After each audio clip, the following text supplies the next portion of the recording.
Hey, what's up, everybody? Make sure you like, comment, and subscribe, and follow us for more third and long content.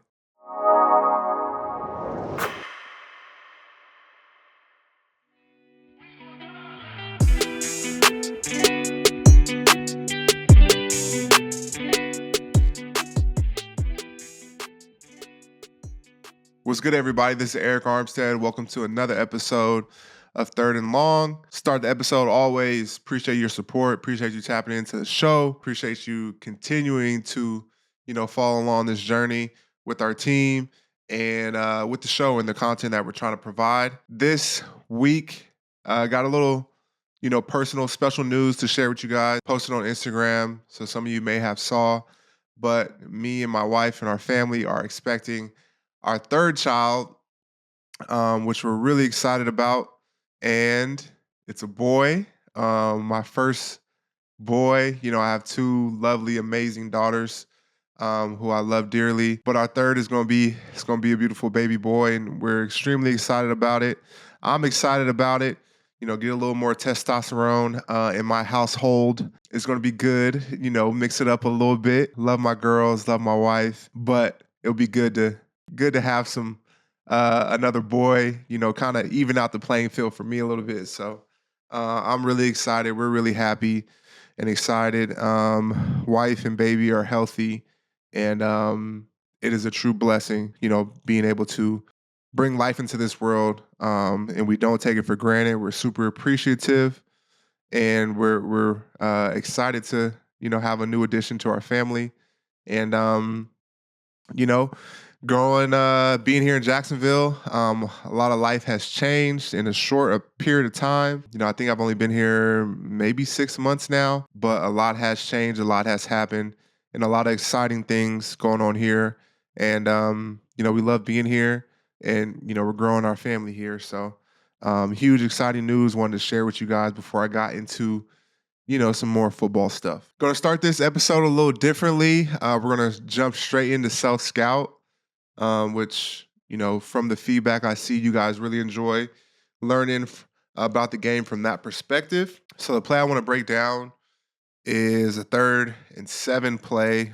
First quarter still, they drove the ball a little bit on us, and they got the ball on the 27 yard line, kind of fringe red zone area. And 3rd and 7 play right here. We come out in our third down, one of our third down fronts. We like to move around on third down and line up at different positions, but right here, you got Trey at the left end, me right here at this left D tackle. You got your Sear over the center, Foye over the left guard, and Josh over that tackle. And right here, out of these looks, we really want to create 5-0s. And so 5-0 means 5-on-5, 1-on-1. So you want to create 1-on-1 matchups in pass rush. When you put 5 guys at the line, typically an offense will check to their, 1-on-1 protections. And so that's what we're trying to do, is create 1-on-1s right here. And we do a good job of that. I get a 1-on-1 over this right guard, Ingram, and I come with a move. I take a jab step out of my first step. And if you watch closely, that first jab makes him move his feet a little bit. You can see a little bit of wiggle in his knees and ankles. And when you're coming off the ball and shifting and doing jabs and giving different looks, offensive lineman has to adjust to that. And then so I went jab, and then I went to a power move. I like to start the game with power, see how strong the guy is, see if he can hold up. And I went to a power move. I got 2 hands in his chest. And when I did that, his body kind of turned to the sideline. And I felt that I had that inside opening for me. And I swam over his shoulder, worked through a little trash, and got a hit on Sam Darnold. Big third down for us on the 27. Not enough time to get the ball to his receivers and force a field goal. So, plays like this are big, especially after, a team is driving on you. You want to get off the field. The saying goes that field goals won't beat you in this league, and field goals did beat us in this game. They had 4 field goals. But typically they won't beat you, and you at least want to hold them to 3. And so after a drive, this was a big play for us to get off the field on third down. The second play I want to break down on self-scout segment is a huge play, interception by Monteric Brown. First interception of his career, and it was in a much needed time of the game. Huge red zone turnover. The ball was on the 7-yard line. They've been driving on us. They got all the way down to the 7. And so, first, I want to show kind of something unique up front. When we go to up front, I'm involved on this play as well, too. And so, I actually was a part of the coverage on this play, which typically I'm not. We're rushing. Me and Josh were actually part of the coverage this play. So, we gotta check here where in the red zone, teams like to run certain routes. And so we're trying to take away as many routes as we can. I got a call. One of the linebackers gave me a call, which led me to walk out right here. And my responsibility right here is to take some off of number 3, slow him down. And then also, too, on this side, Josh got a check call as well, too, to take some off of this running back. Josh did a great job, got a big hit on the running back, really eliminated him from the route. And I got a piece of this number 3 receiver over here helping the linebacker, and then we both add into the coverage. So it's really a 2-man pass rush until me and Josh both add in, and then we get back into the rush. But when we go over here to the coverage with the wide angle, these red zone plays are tough. Teams are, trying to scheme you up. Monteric right here, he's on Justin Jefferson. Obviously Justin Jefferson is number one, arguably the best wide receiver in the league. So the quarterback is going to be looking for him. He does a great job right here, just really plastering and continuing to play. And Darnold throws a low ball and this is a really tough interception to get underneath that ball with both hands and secure that catch. That interception was huge for us. We had 3 interceptions on the day, none bigger than this one right here. Really set the tone and going into the half, maintaining our lead, 7-3. So huge play by Monteric. Shout out to him. We're going to need more of those. I think the turnovers have been a huge part of our season. Obviously, defensively, I felt like that's been a difference in a lot of our games where we haven't been forcing turnovers. But when they come in bunches. Just like sacks come in bunches, turnovers come in bunches, and you start building upon that momentum and you start making plays, and then you're feeling it, and then the next guy wants to get involved. So, 3 picks on the day, huge plays, really set the tone, for us throughout this game. And as you can see, forcing team to kick field goals and getting turnovers and huge plays like that, keep points off the board and keep your offense in the game. And as a defense, that's, what we want to do, week in and week out. And this game we weren't able to win, but, our mindset is to find another play to make, get a 4th interception or get a 4th turnover, make another game-changing play to put our offense in position to get a score. And that energy and that momentum, we continue to feed off that. I think we'll do just fine. Yeah, when you really look at the tell of this game, they definitely controlled time of possession, 42 minutes time of possession. They didn't score a touchdown, but we definitely felt the effects of those snaps. As a defense, you want to get on the field, get 3 and outs, get off the field, get the ball back to your offense. And, we definitely could have did a better job of getting off the field. They definitely had some longer drives on us, which we want to avoid and keep that snap count lower, because the more you're on the field, the more yards you give up. It's simple mathematics, and the more opportunities you give them to score points. We were amazing in the red zone, which kept the score low. But throughout the entirety of the game, we got to find a way to get off the field faster and not let them go on those long drives. And that gets them into momentum and kind of gets our offense out of momentum, when they're controlling the time of possession. So that's always going to be a focal point for us moving forward. We definitely felt the effects of that. I think we had 85 snaps of defense, which is way too many. It wears on you. It wears on you throughout the game. On the sideline, we definitely felt it. And we've been on the field way too much, especially these last 3 games. The snap count is stacking up on us, and, we got to find a way to get 3 and outs and get more turnovers. So in a game like this, you definitely feel the effects of it. And when, the 3rd, 4th quarter comes around, it's like, dang, we've been out on the field for quite some time, and, you want to be able to stay fresh, get off the field, and so you can maintain that intensity, for the entirety of the game is the goal. Definitely have talked about Sam Darnold throughout the show this season, for the amazing year that the Vikings are having and that he's been having. And, he was a great teammate of mine, a great guy, and having an opportunity to play against him was amazing as well, too. A few moments throughout the game. One, he was running out on the sideline and kind of ran into me.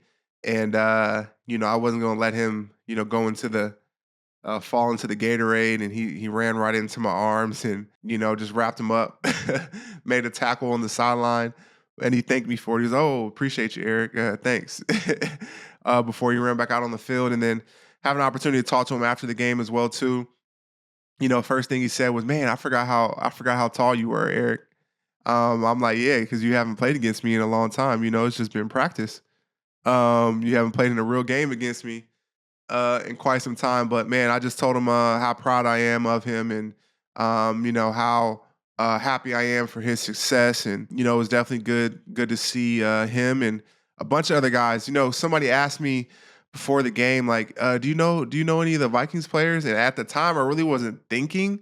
I was like, man, I really don't know none of them like overly well. But like after the game, I literally talked to like 12 different people, a bunch of former teammates of mine that are over there that I completely went blank in my mind that were there. And so I ended up after the game talking to Sam for quite some time. Then I talked to Mullins and talked to, a whole host of dudes after the game, which I was like, dang, I forgot all y'all were even here.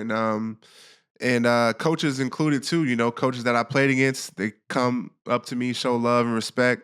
And then, a few coaches that I played for quite some time ago are on there as well too. So a lot of familiar faces after the game. Good opportunity to catch up with some of them after that one. Not even realizing I knew that many people over there. It's crazy. One guy came up to me, uh, and he had to be young. These guys be making me feel old sometimes. Now, guy came to me and told me how big of a fan he was, and he grew up watching me on the Niners and stuff. I'm like, grew up watching. I'm like, bro, that was like that was like months ago. Like, what are you talking about, bro? But yeah, it's good. It's a good feeling to obviously have that respect from your peers. It's a big reason why I play football is to go out there and show what I can do and really get that respect from the people that I play against and that see me and know football. It's really no other substitute for that respect. So that feels good. After games. That camaraderie. Even though we're out there competing. This being my 10th year in the league, a lot of people that I played against, a lot of people, coaches and players that I played against and played with. And, I've kind of built, a resume for myself throughout my 10 years. And then, there's guys in the league now that used to watch me play when I wasn't in the league and, have become fans and kind of look up to me. And it's a weird, unique situation, for me, because I always feel like I still feel like I'm the young guy in the room. I still feel, I still have that learning growth mindset and, feel really young at heart. And I came into the league, very young and 30 years old.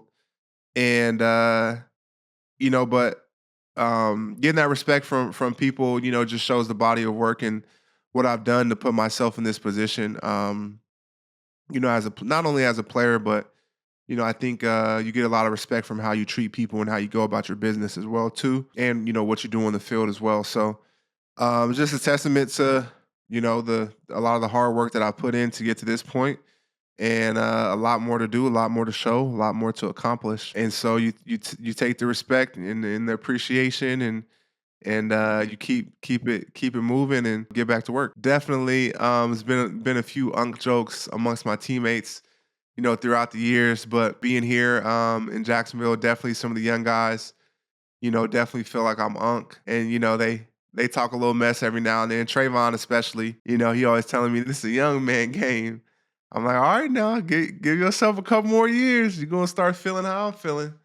And he already is like, dang, man, I see what you're saying.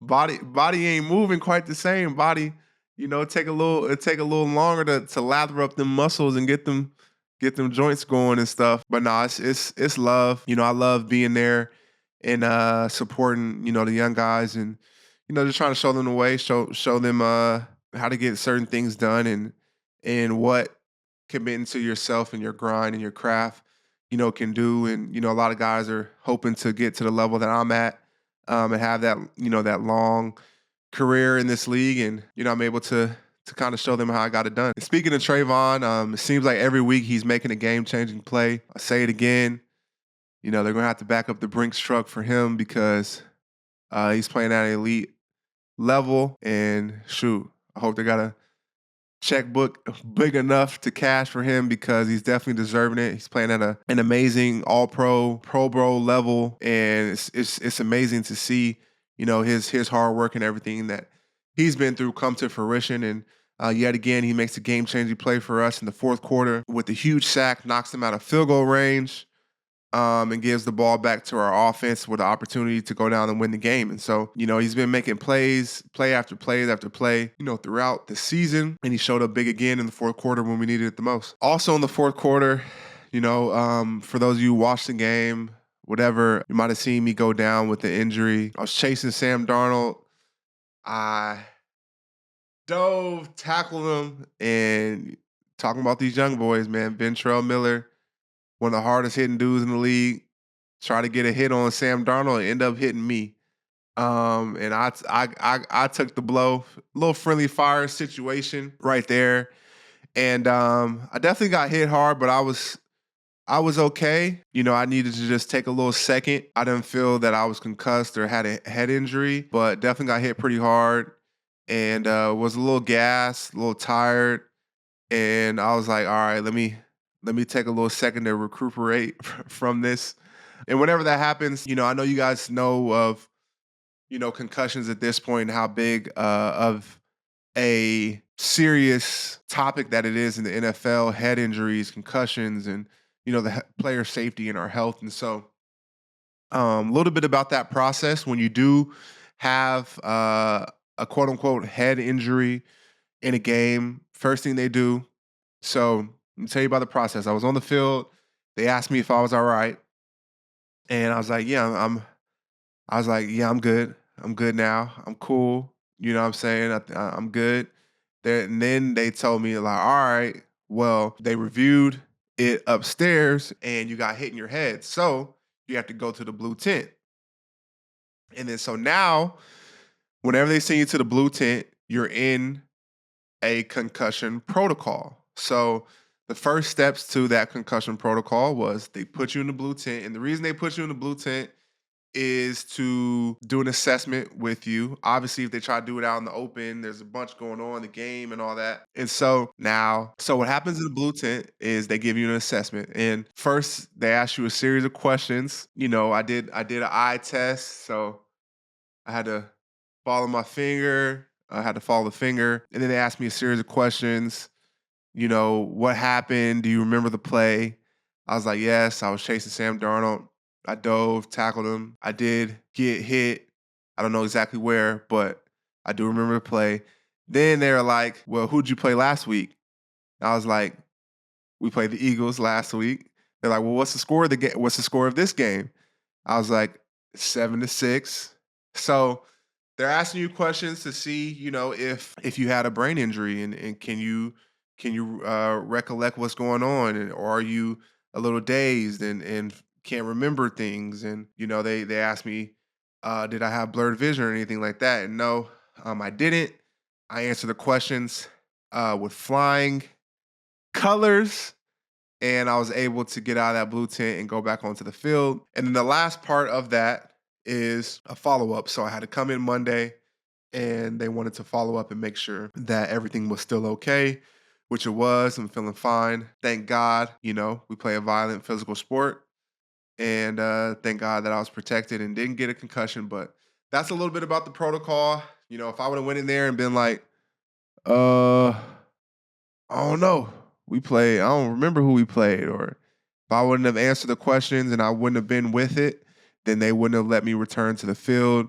Then I would have had to, go through a whole protocol to see the severity of the concussion and, try to get back. They could have ruled me can't come back in the game. And then, you got to go through the series of steps to see how you recover from the concussion, which I didn't have one, fortunately. But that's a little bit about the process. Another thing I wanted to add to that Obviously, it wasn't just our team doctor, it was a third party doctor who did the assessment, which they call them the red hats, which, for player safety, they want a non biased doctor to do the assessment so that, your team doctor may not feel pressure to just let you back in the game because you're trying to win. And so it's a non biased doctor who helps with the assessment. And yeah, that's the protocol for any head injuries that they see out there on the field. And they're trying to do, all they kind of can to eliminate those different scenarios and keep us safe. And if something does happen, definitely not try to let you go out there and play on it. When in the past it would be like, it's hard to diagnose a head injury, and so a lot of them go undiagnosed, and you go out there and play and make it worse. Mac Jones got the start, hometown, Duval kid. A lot of excitement. Obviously, him first starting his hometown. I think he started off the game extremely well. Was driving the ball, led to a score. There was obviously some struggles throughout the game. And, I think that a lot of competitors in general put a lot on themselves, and especially quarterbacks, in the NFL, I think it's, I don't know if it's all the way fair, but that is the expectation that, quarterbacks have to put the team on their back and, lead their team to victory and all those things. And so our message to him after the game was that it's not just on him. We got your back. We got to be better around you. We got to, lift you up and help you. Quarterback can't do anything alone, just like a wide receiver can't do something alone, an offensive lineman, a defensive lineman, a cornerback. Football is the ultimate team sport. You need everyone doing their job to have success out there. And that was our message to him, man, was that we got your back. This wasn't just solely on you, and we got to be better around you and do our 1 of 11. And if everyone does that and do their job, then we would have more success out there. Looking ahead at this week, a big game for us, as they all are, facing one of the best teams in the NFL, the Detroit Lions, a team that has ascended over these past few years, gotten a lot better. Really hadn't made much noise in quite some time, but now they're consistently winning, being a good team, a team that I faced in the NFC Championship last year, who had us down by 3 scores, and we had to fight, scratch, crawl to get back in that game, and we were able to get it done and get to a Super Bowl. But a very good football team that, is a physical football team. That's their identity, their DNA. That's what they want to be. And, it's going to be a huge challenge for us coming up on Sunday on the road in their house. I haven't played there since 2021, and they weren't that good. And, I hear that it's rocking up there. The fans are all the way involved. Town, the city is loving what they have going on. So it's going to be a crazy atmosphere. Another opportunity to show, what we can do against one of the best teams in the league. And I'm looking forward to it. I'm really excited. It's going to be a huge battle, huge test for us, like they all are. And I can't wait to get it going. And following this Lions game, we're getting a bye week, which I feel is very needed for our team right now. And looking past that bye week a little bit, not getting too far ahead, but, we had a meeting in our team meeting, and we pulled up our remaining schedule today, and Doug talked us through it. And, when you look at it, like, where's our team at right now? We're 2-8, which is, I don't feel is reflective of the team that we are, but your record is your record, and your record says how good you are. We're 2-8. We got the Lions, great team. What are they, 8-1 or 9-1? I'm not sure, but great team. I think only one loss on the road. It's going to be a huge test for us. Then we got a bye week, and then after that, you look at it, we got 4 division games left.